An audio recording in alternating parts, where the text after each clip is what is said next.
Summertime and the living is easy. The fish are jumping and the cotton is high.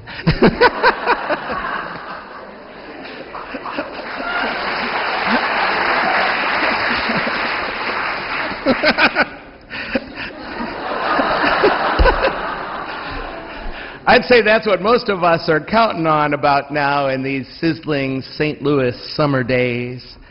Most of us are, I am at least, quite relieved the school year is over. I'm getting ready for a good vacation in a few weeks. But then all of a sudden, this gospel, these readings, this text plops down into the middle of my summer days.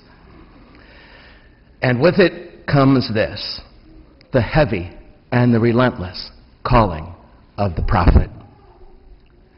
In season and out, ready or not, the heavy and relentless prophetic calling. Let me be clear about what this prophetic calling is, this heavy and relentless invitation from our God, especially as it's reflected in these texts this morning. The calling of the prophet is this: to always be becoming freer and to always be setting free. The call of the prophet is this: to always be about the work of becoming freer myself, freer today than I was yesterday, and to do everything I can to help other people I meet along the way, friends and strangers alike, to become freer today than they were yesterday as well. In the first reading, you just heard this amazing story of Elijah and Elisha. Elijah was a prophet. He struggled mightily under the heaviness, the relentlessness of that mantle. Many days he felt like giving up. And then he was told by the Lord, it's time to pass that mantle to someone else. And I pick Elisha. So Elijah takes this heavy mantle, this huge responsibility, and he goes up to this Elisha, and he throws it over his shoulders. And he says, "Your turn."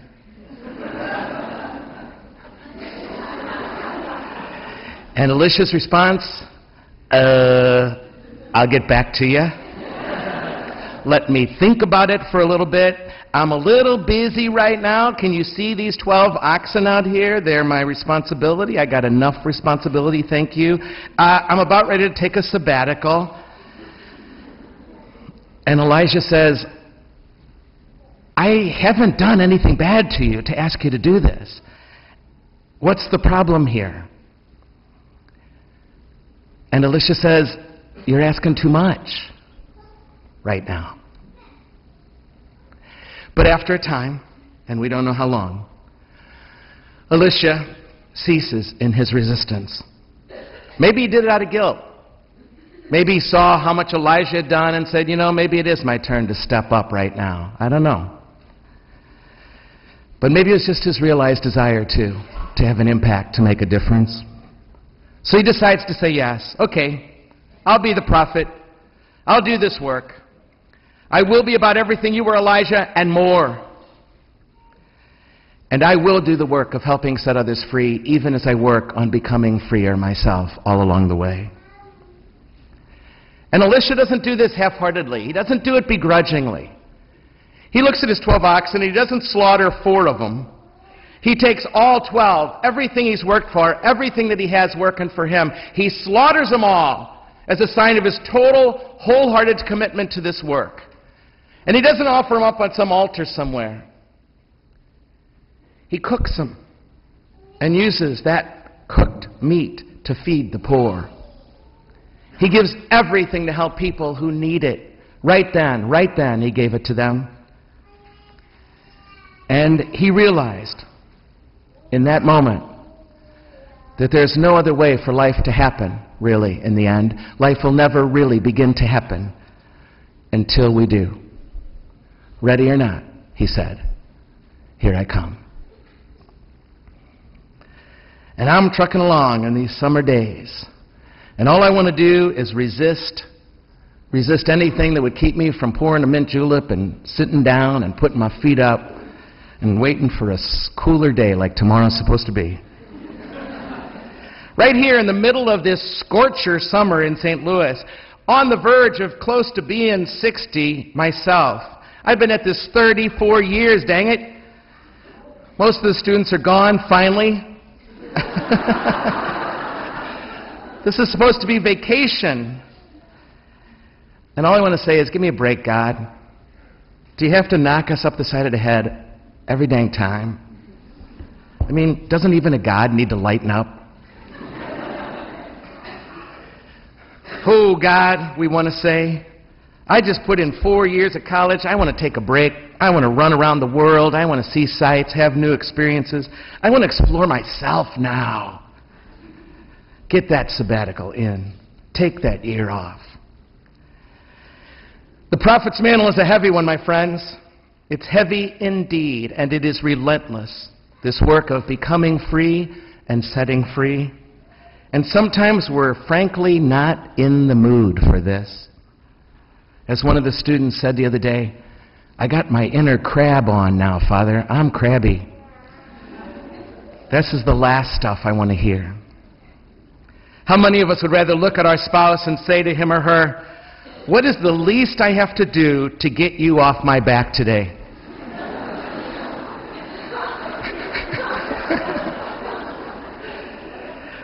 Or we look at God and want to say, what is the least I have to do today, God, to get by? And here come the demands of the gospel again. And they feel like hot coals in our hands, tossing them back and forth so we don't get burned. You and I have work to do, we do. We have choices to make to be freer than we are. It's so easy to get off this path of freedom, even on vacation. And there are needs right at our front doors demanding attention, people hoping somebody will help them be freer today than they were yesterday because they're sick of the slaveries that have kept them down for so long. And these demands might not wait for our mood to be right, to wait till we get over our inner crab. We don't want these. Reminds me of my friend Joe when somebody talks about a movie that he hasn't seen yet. Or the stupid horns in these World Cup soccer games that drive me absolutely bonkers. Maybe if I wait long enough, this need's going to pass or somebody else will step up. I won't have to deal. And then God says, this is the work of freedom. And it's urgent. You don't have time to bury anybody. This is so important. And you don't have time to look backwards. This is about looking forward to what you and everybody else can be tomorrow. So shake that dust from your feet. Don't keep looking back, staying mad at what happened yesterday or what's not here anymore. Look forward with your life, this prophetic calling says. And it's also really focused. Put your hand to the plow, he says, and don't look back over there, else the plow is going to go like this through the field. Focus! It's summer, God, for God's sake. This is the work of freedom. We want to say, hey, can I be comfortable for a little bit? Can I just find a hole and nest for a while? And he said, there ain't no holes. Foxes have their holes, birds have their nests, but the Son of Man has no place to lay his head. Hello? It's not about that. Ever. Ever. Ever.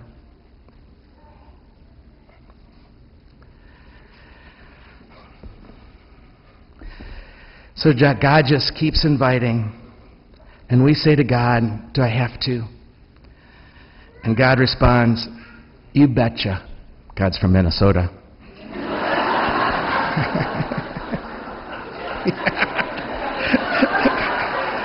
And we shout out, is anybody else up there? To God, we must sound like that teacher in the old Charlie Brown comic strip when he used to say, wah, wah, wah, wah, wah. I wonder what God hears sometimes from us. But that doesn't stop him. He keeps inviting freedom, freedom more and more. Listen to how Paul puts it in the second reading. It's unbelievably unrelenting. Brothers and sisters, for freedom Christ set you free. So stand firm and do not submit again in any moment of your life to the yoke of slavery. You were called for freedom. And freedom is this, not serving yourself, but serving others. Hello? What about that mint julep? And when we get it right, we're like Alicia. All right already. All right already. And that's where faith comes in, my friends. Its faith is to trust that this relentless call to be free and to set free comes from love and will lead to love in us. And that's what we're here for. In any moment, in season or out. I'm reminded of the words of an old rector we had in the seminary every time we got ready for summer vacation. As we'd walk out the door practically, he would say to us, "Gentlemen, there's no vacation from your vocation." He was saying, be good in the summer. But it's true for a prophet's calling, for this work of becoming free and setting free. There ain't no vacation from this vocation ever. It's 24/7. Tell me, does a person who struggles with diabetes get to take a night off and eat like a pig or skip their medicine or not prick their finger? It's stuff is life and death. Does a person recovering from alcoholism get to skip the next meeting because they're not in the mood? Do they get to take that drink of scotch with everybody else? They know, you know, I know. No, this is life and death stuff. You don't make an excuse because you're not in the mood. Our life's on the line. And when I'm sitting at the beach watching a sunset with some friends and an unkind thought comes up in me and I want to say it because it might be funny, am I dispensed because it's vacation from checking that thought at the door? Or if one of my friends says it, and I'm just enjoying the sunset with my mint julep, do I have the right to let him be unkind?